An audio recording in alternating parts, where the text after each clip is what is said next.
Hello guys, welcome back to bit learning. आज के इस वीडियो में मैं आपको क्लास 6 का चैप्टर 3 पढ़ाने वाली हूँ साइंस का, जिसका नाम है फाइबर टू फैब्रिक। मतलब एक फाइबर से हमारा फैब्रिक जो क्लोथिंग मटेरियल है वो कैसे तैयार होता है, इसके बारे में हम लोग इसमें डिस्कस करने वाले हैं। इसके पहले मैंने चैप्टर 1 एंड चैप्टर 2 के वीडियोस डाल रखे हैं एंड चैप्टर कुछ के क्वेश्चन आंसर्स भी डाल रखे हैं, आप उस सेक्शन को देख लेना। वैसे मैं इसका लिंक भी डिस्क्रिप्शन में डाल दूँगी ताकि आप अदर वीडियो को भी एक्सेस कर सको। ओके, आज हम इस वीडियो को डिस्कस करते हैं। तो इस वीडियो को डिस्कस करने के लिए सबसे पहले आपको बस एक छोटा सा इंट्रोडक्शन देना चाहूँगी।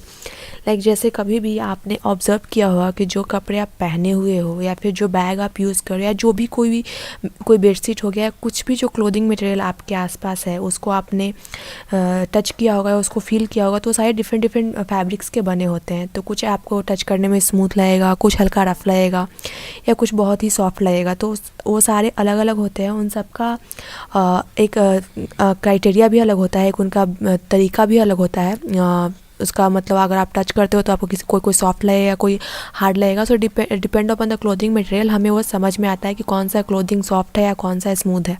ओके, इसके लिए कभी भी अगर आपने कपड़ों के दुकान में अगर गए होगे, आप अपने कपड़े लेने के लिए, ऑब्वियसली अपने पेरेंट्स के साथ तो गए ही होगे आप तो आप क्या कभी कभी ऐसा होता है कि आपने डिफरेंट टाइप्स के क्लॉथ्स को देखे होंगे। आपने कभी उसको छू करके ट्राई करने की कोशिश किया कि आप उसको समझ पाओ कि ये कौन सा फैब्रिक है। जैसे अगर आप किसी भी कपड़े को टच करते हो तो आपको छू के समझ में आए कि ये कॉटन है या फिर सिल्क है या फिर वुलन है। तो अगर आपको ये नहीं समझ में आता तो आप अपने पेरेंट्स का भी हेल्प ले सकते हो। अगर नहीं किया है ऐसा तो आप एक बार नेक्स्ट टाइम से ट्राई करना, समझ में आए कि चीज़ें कैसे काम करती हैं। ओके, ऐसा कुछ नहीं है कि ये बिल्कुल कंपलसरी है, बट हाँ, चीज़ों को समझने के लिए ज़रूरी है कि हम उसको करके देखें कि वो कैसे काम करता है। ओके, इसको समझने के लिए एक छोटा सा अगर आपको मैं एक्टिविटी परफॉर्म करवाऊँ तो आप इसको देखो कि बस इसको समझने के लिए आप ऐसे एक चीज़ कर सकते हो कि आपके अगल बगल कोई भी टेलर का शॉप होगा ही जहाँ आप अपने कपड़े सिलवाते होगे। उसके पास जा कर के उसके पास जो बचा हुआ कपड़ा होता होगा उसको आप वहाँ से लो, उसको आप फील करो, उसको टच करके देखो कि वो कौन कौन से डिफरेंट मटेरियल से बने हुए हैं। अगर आपको समझ में नहीं आ रहा है तो आप टेलर का भी हेल्प ले सकते हो, उनसे पूछ सकते हो कि इस कपड़े को क्या बोलते हैं, ये कॉटन है या फिर ये सिल्क है या जो भी है वो आपको बता देंगे, वो वहाँ से आपको गाइड कर देंगे। इसमें क्या होता है कि अगर आप उसको ये तो यहाँ से आपको गाइडेंस मिल गया कि आपको वो कपड़े डिफरेंट मटेरियल्स के मिल गए, लेकिन अगर आपको उसमें जैसे आपको उसमें कुछ लेबल लगाना हुआ तो आपने उसको लेबल लगा दिया कि ये जो मेरे पास जो पीस है वो कॉटन हो गया या फिर ये सिल्क हो गया या फिर ये वुलन हो गया। तो उन क्लॉथ्स को आपने कभी ये सोचा है कि मतलब उसको अगर बहुत क्लोज से देखोगे तो वो बहुत हल्के हल्के धागों से मिलके बना होता है। उन धागों को अगर आप एक छोटा सा क्लोथिंग मटेरियल लेते हो, उसको अगर एक धागे को साइड से अगर निकला हुआ है उसको और निकाल के देखते हो तो पूरा स्ट्रेन उसका अलग अलग हो जाता है।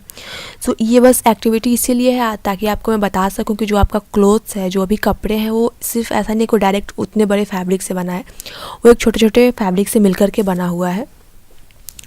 उसमें क्या होता है कि इस एक्टिविटी में जो अभी मैंने आपको बताया उसमें अगर आप आगे बढ़ते हो तो वहाँ पे क्या होता है, कोई भी धागा है जो उसको आप पुल करते हो तो आप नोटिस करो कि वो पूरा क्लॉथ्स में से वो धागे अलग अलग निकलने लगे हैं। उसमें आपको ये समझ में आया कि जो भी पूरा फैब्रिक है वो पूरे छोटे छोटे स्ट्रैंड से बना हुआ है। इसमें जो ये पूरी कहानी जो 2 स्लाइड्स में थी, ये जो मैं बोल रही हूँ वही है। तो आप इसको एक बार अच्छे से पढ़ भी लोगे तो आपको समझ में आएगा, और नहीं पढ़ोगे तो फिर मैं तो बोल ही रही हूँ, आपको यहाँ समझ में आ जाएगा। ओके, यहाँ पे thin strands of thread that we see are made up of still thinner strands are called fibers। यहाँ पे यही है, इसका ये पूरे जो मैंने अभी लेक्चर दिया है इसका पूरा समरी इसी एक लाइन में है। यहाँ पे क्या होता है कि जो थिन जो स्ट्रैंड्स होता है, जो थ्रेड होते हैं जो हम लोग देख रहे हैं, वो क्या होते हैं और उससे भी पतले धागे से बने होते हैं जिसको हम लोग क्या बोलते हैं, फाइबर बोलते हैं। तो ये एक चीज़ है जो आपके इतने जो मैंने लंबा भाषण दिया इसमें ये था एक आपको ध्यान रखने लायक, इसको आप ध्यान रखना। बाकी चीज़ें प्रैक्टिकली एक्टिविटी है, उसको आप प्रैक्टिकली करोगे तो आपको समझ में आएगा। ओके, जो भी होता है, जो भी फैब्रिक्स जो होते हैं वो क्या होते हैं, यान्स के बने होते हैं, और यान्स जो होता है वो क्या होता है, फर्दर क्या होता है, फाइबर्स का बना होता है। तो अगर कोई भी चीज़ बना हुआ है तो उसका कोई सोर्स होगा। ऐसे हमने खाने के चैप्टर में पढ़ा था कि खाने का कोई सोर्स है, प्लांट सोर्स है, एनिमल सोर्स है। तो ऑब्वियसली जो हमारा फाइबर्स आ रहा है, जो जिससे हमारा फैब्रिक बन रहा है, उसका भी कोई सोर्स होगा। तो उसका क्या सोर्स है, उसका भी प्लांट सोर्स है एंड एनिमल सोर्स है। तो यहाँ पे जो हमारा फाइबर है तो उसका कुछ जो है जैसे कॉटन हो गया, जूट हो गया या सिल्क हो गया, ये क्या है, ये सब जो है हमारा प्लांट सोर्स है। एंड जो हमारा सिल्क एंड वुल हो गया, ये हमारा क्या है, एनिमल सोर्स है। ओके, सो इन सब को हम लोग क्या बोलते हैं, इन सब को हम लोग नेचुरल फाइबर्स बोलते हैं। तो जो भी हमें प्लांट या एनिमल से मिल रहे हैं उनको हम लोग क्या बोलेंगे, नेचुरल फाइबर बोलेंगे। सो यहाँ पे cotton and jute are example of fibres obtain from the plants. तो यहाँ पे कॉटन और जूट जो हो गया, ये फाइबर कहाँ से मिलते हैं हमें, ये हमें प्लांट से मिलते हैं। वुल एंड सिल्क जो हमारा फाइबर हो गया, ये हमें कहाँ से मिल रहा है, ये हमें एनिमल से मिल रहा है। जैसे वुल जो है हमें कहाँ से मिलता है, सीप या गोट का जो आपका फर होता है उससे मिलता है, या फिर वुल हमें रैबिट के हेयर से भी मिलते हैं, या जो हमारा बर्फीले एरियाज़ में रहता है उनसे मिलते हैं, कैमल्स का जो फर होता है वहाँ से मिलते हैं। और सिल्क जो है वो एक सिल्क वॉर्म कीड़ा होता है, उसके कुकून से हमें क्या मिलता है, सिल्क मिलता है। ओके, सो ये सारी चीज़ें आप रिमेंबर रखना, क्योंकि ये मे बी आपके एग्जाम्स में आ जाएं। ओके, वैसे इस वीडियो के बाद मैं इस चैप्टर के क्वेश्चन आंसर्स भी करवाऊंगी, so don't worry about it. So यहाँ पे मैंने एक छोटा सा पिक्चर लगा के रखा है, सो दैट आपको कोई भी अगर क्लोथिंग का कोई कपड़ा मिलता है तो आप उसको एक बार स्ट्रैंड को रिमूव करके देखो, आपको ऐसे ही दिखेगा कि वो सारा एक एक स्ट्रैंड उसका अलग हो जाता है, वो सारे डिफरेंट जो धागे होते हैं वो सारे अलग हो जाते हैं। ओके, सो यहाँ पे इस स्लाइड में मैंने क्या बताया, like for thousands of year natural fibres have the only one available for making fibres. जैसे हज़ारों साल तक क्या होता था कि हमारा जो नेचुरल फाइबर है वही जो था सिर्फ हमारे कपड़ों को बनाने के लिए अवेलेबल था। उस टाइम पे हमारे पास सिंथेटिक फाइबर नहीं थे, लेकिन आज हम लोग सिंथेटिक फाइबर भी डेवलप कर दिया है। इन द लास्ट 100 years और so fibres are made from chemical substance. Fibres जो है वो क्या है, केमिकल सब्सटेंस से बने हुए हैं, which are not obtained from plant and animal source. Okay, so इन सब को हम लोग क्या बोलते हैं, इन सब को हम लोग सिंथेटिक फाइबर बोलते हैं। जो हमारे केमिकल से बने हुए हैं, जो हमें जिसका सोर्स प्लांट या एनिमल नहीं है, उसको हम लोग क्या बोलेंगे, उसको हम लोग सिंथेटिक फाइबर बोलेंगे। तो सिंथेटिक फाइबर का भी कुछ एग्जांपल है, लाइक पॉलिस्टर हो गया, नायलॉन हो गया, एक्रिलिक हो गया, ये सारा क्या हो गया, हमारा सिंथेटिक फाइबर का एग्जांपल हो गया। तो आप इसको भी एग्जांपल के तौर पे याद कर सकते हो कि हमारा जो सिंथेटिक फाइबर है उसका एग्जांपल क्या हो गया, तो पॉलिस्टर हो गया, नायलॉन हो गया, एक्रिलिक हो गया। ओके, और हमारा जो नेचुरल फाइबर्स था उसके लिए हमने कॉटन, जूट, ये सब तो हमें मैंने पिछले स्लाइड में भी डिस्कस कर ही दिया है आपको। सो यहाँ पे से हमारा जो हमारा नेचुरल फाइबर था उसमें क्या था, एक प्लांट सोर्स था, एक हमारा एनिमल सोर्स था। तो प्लांट सोर्स में हमारा क्या आता है, कॉटन आता है। तो कॉटन क्या होता है, मेनली जो होता है ये ब्लैक सॉइल और जो वहाँ का टेम्परेचर जहाँ का वार्म होता है वहाँ पे ये आपका इसका मतलब उपज होता है। सो और ये ब्लैक सॉइल में होता है। सो इसका जो फ्रूट होता है वो आपका कॉटन बॉल जो होता है वो छोटा सा लेमन साइज का होता है, जो जब वो पूरा मैच्योर हो जाता है वो कॉटन बॉल, तो वो बर्स्ट कर जाता है। उसके बाद जो कॉटन्स होते हैं वो आपको दिखने लगेंगे, जैसे इस पिक्चर में भी आपको दिख रहा होगा। ओके, ये कॉटन बॉल्स आपको दिख रहे होंगे। सो ये सारे बॉल से हमें क्या मिलते हैं, कॉटन मिलते हैं। लेकिन ऐसा तो नहीं है कि कॉटन जो है वो बर्स्ट हो गया और हमें डायरेक्ट कॉटन मिल गया। तो इसके पीछे भी बहुत सारा प्रोसेस होता है।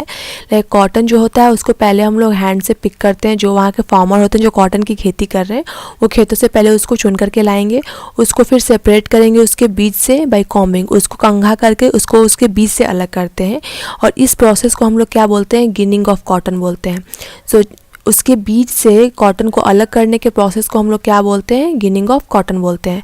और जो गिनिंग है वो ट्रेडिशनली जो पहले क्या होता था कि हाथ से क्या आता था, लेकिन अब इसको करने के लिए क्योंकि हम इसको एक लार्ज स्केल पे कर रहे हैं तो इसके लिए हमें अब मशीन भी अवेलेबल है। नहीं तो पहले हमारा ऐसे गिनिंग होता है जैसे आप इस पिक्चर में देख सकते हो।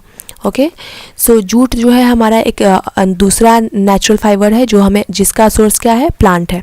तो जूट क्या है, ये जूट प्लांट से मिलता है जो कुछ इस तरह का दिखता है। ओके, और ये क्या है, ये रेनी सीजन में इसका उपज होता है, like it is cultivated during the rainy season. Okay, in India में ये कहाँ होता है, तो इसका मेनली जो मतलब इसका जो उगाया आता है वो आपका वेस्ट बंगाल हो गया, बिहार हो गया एंड आसाम हो गया। इन तीन स्टेट्स में बेसिकली जूट का खेती बहुत ज़्यादा होता है। ओके, एंड जो जूट का प्लांट होता है वो जनरली क्या होता है, जब वो फ्लावरिंग स्टेज पे होता है तभी उसको हार्वेस्ट किया जाता है, और उसके स्टीम को हार्वेस्ट करके उसको वाटर में मतलब पानी में कुछ दिन के लिए डाल करके रखा जाता है। फिर उसके जो स्टेम्स होते हैं उसको अलग अलग करके, उसके फाइबर्स को अलग अलग करके, मतलब उसको हैंड से उसको अलग अलग करते हैं, एंड देन इसका जो हमें जूट का फाइबर है वो हमें मिलता है।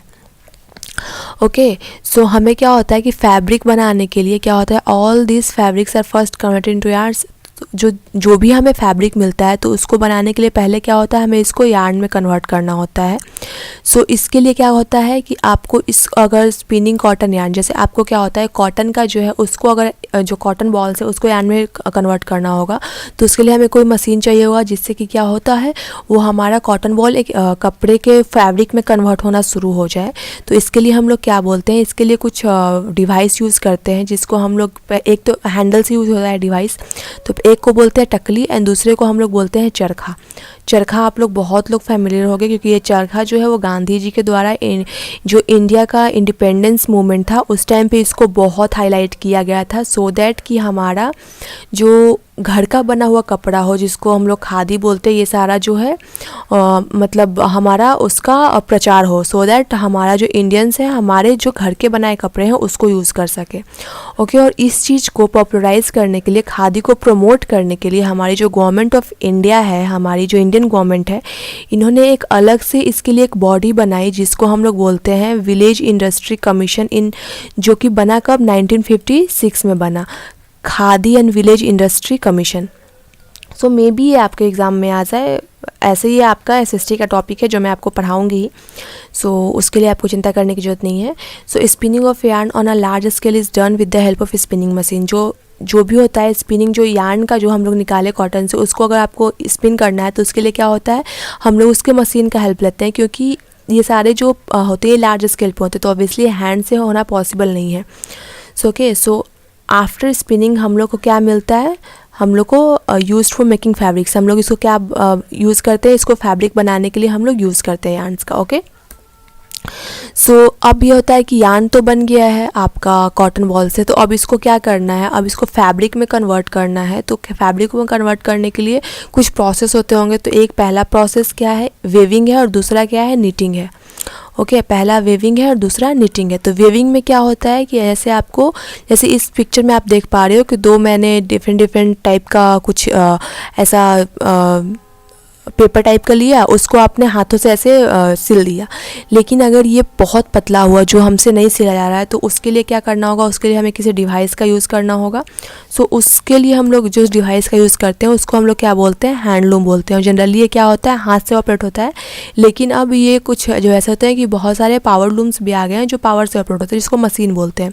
ओके, सो ये जो होता है, ये बहुत जो पतले पतले होते हैं फैब्रिक, उनको बनाने के लिए इसका यूज होता है। निटिंग क्या होता है, जिससे हम लोग स्वेटर वगैरह को जो बुनते हैं उसको निटिंग बोलते हैं। तो निटिंग में भी क्या होता है कि छोटे छोटे जो फैब्रिक होते हैं उन सबको हम लोग एक जगह ला करके उसको अपने अकॉर्डिंग उसको निट कर देते हैं, उसको अपने साइज़ के अकॉर्डिंग, अपने एडजस्टेबल साइज़ के अकॉर्डिंग उसको बुन देते हैं। ओके, सो इसी को हम लोग निटिंग बोलते हैं। तो ये सारा जो प्रोसेस है, ये क्या हो रहा है, ये सारा जो प्रोसेस है फैब्रिक बनाने के लिए हो रहा है। एक धागे से आप कैसे फैब्रिक बना रहे हो, लाइक यहाँ पे आप देख सकते हो कॉटन वुलन का एक छोटा सा धागा है जिसका एक ढेर है, इससे आप बुन के कैसा फैब्रिक बना दे रहे हो। सो इसी प्रोसेस को हम लोग क्या बोलते हैं, निटिंग बोलते हैं। तो weaving and knitting are used for making different kinds of fabric. This fabrics are used for variety of clothing items. जैसा मैंने आपको बताया कि वीविंग और निटिंग जो है वो क्या है कि फैब्रिक बनाने के लिए यूज़ होता है, और ये फैब्रिक क्या होता है, बहुत सारे जो क्लोथ्स हम लोग पहनते हैं उन सब में क्या होता है, इसका यूज़ होता है। ओके, सो मैंने आपको ऑलमोस्ट पूरा चैप्टर 3 का जो समरी था मैंने आपको पूरा इस वीडियो लेक्चर में दे दिया। यहाँ पे मैंने हमेशा की तरह समरी भी लगा के रखा है, सो जो मैंने आपको इस पूरे वीडियो में पढ़ाया उसका एक छोटा सा आपको ब्रीफ इंट्रो यहाँ से मिल जाए, सो दैट आपको रिवीजन करने में आसानी हो जाए। लाइक फर्स्ट जो मैंने पॉइंट लगा के रखा है ये है, there is a variety of clothing material और a fabric such cotton, silk, wool and polyester. तो यस, हमारे पास क्या है, वैरायटी ऑफ क्लोथिंग मटेरियल है, जिसमें क्या होता है, कॉटन हो गया, सिल्क हो गया, वुल हो गया एंड पॉलिस्टर हो गया। जिसमें आपका कॉटन, सिल्क एंड वुल जो हो गया, ये सब क्या हो गया, नेचुरल फैब्रिक हो गया, एंड पॉलिस्टर क्या हो गया, आपका सिंथेटिक फैब्रिक हो गया। ओके, ऐसा कि मैंने आपको प्रीवियस स्लाइड में बताया था। Fabrics are made from yarns which are in turn from fibres. तो फैब्रिक्स क्या होते हैं, यार्न्स के बने होते हैं, जो क्या होते हैं बाद में क्या होते हैं, फाइबर्स के बाद में वो क्या में टर्न हो जाते हैं, फाइबर्स में टर्न हो जाते हैं। Okay, fibres are either natural और सिंथेटिक। फाइबर्स जो मैंने अभी आपको फर्स्ट वाला पॉइंट में बताया कि ये आइदर क्या होंगे, नेचुरल होंगे या फिर सिंथेटिक होंगे। या तो इसका हमें प्लांट सोर्स होगा, एनिमल सोर्स होगा, या फिर ये सिंथेटिक यानी केमिकल प्रोसेस के थ्रू बनाया गया होगा। Like cotton, wool, silk, jute are क्या है, ये सारा नेचुरल फाइबर है, जबकि नायलॉन, पॉलिस्टर ये सब का एग्जाम्पल हो गया सिंथेटिक फाइबर का। Fibres like cotton and jute are obtain from plant. जैसा कि मैंने आपको बताया कि सिल्क, कॉटन एंड जूट जो होता है क्या होता है, आपको प्लांट से मिलता है। The process of making yarn from fibres is called spinning. जो हमें क्या होता है, the process of making yarn, fibre से जो आप यार्न बनाते हो उसको हम लोग क्या बोलते हैं, स्पिनिंग बोलते हैं। जैसे मैंने आपको ये प्रीवियस स्लाइड में बताया था। Fabric from yarn is made by weaving and knitting. जो हम लोग फैब्रिक बनता है यार्न से, उसको हम लोग कैसे अचीव करते हैं, तो वीविंग एंड नीटिंग के थ्रू। तो इस प्रोसेस को आप समझिए। पहले क्या होता है कि the process of making yarn from, पहले फाइबर जो होता है उससे हम लोग क्या बनाते हैं, यार्न बनाते हैं। किस प्रोसेस के थ्रू, स्पिनिंग के थ्रू। और जब हमारा यार्न बन जाता है तो उसको हम लोग क्या में कन्वर्ट करते हैं, फैब्रिक में कन्वर्ट करते हैं। और इस फैब्रिक में कन्वर्ट करने के लिए हम लोग कौन से प्रोसेस का यूज़ कर रहे हैं, तो वेविंग एंड निटिंग का। तो आई होप कि ये थोड़ा आपको क्लियर हुआ होगा, आपको कन्फ्यूज़न नहीं हुआ होगा। स्टिल आपको कोई कन्फ्यूज़न है तो आप मुझे कमेंट करो। आपको अच्छा लगता है तो लाइक करो, शेयर करो अपने दोस्तों के साथ, सो दैट आपको थोड़ा और, जितना आप लोग हैं शेयर करोगे, जितने लोग हैं इसको डिस्कस करोगे, आपको जल्दी चीज़ें समझ में आएंगी। And thanks for watching this video. Stay tuned. Thank you. Thanks for watching this video guys. अगर आपको वीडियो अच्छा लगता है तो प्लीज़ लाइक कीजिए, अपने queries and doubts comment section में पुट कीजिए, एंड या अपने वैल्यूएबल फीडबैक हमें दिए ताकि हम अपने आप को इम्प्रूव कर सकें। And for such regular content please subscribe our channel bit to bit learning. Happy learning. Thank you.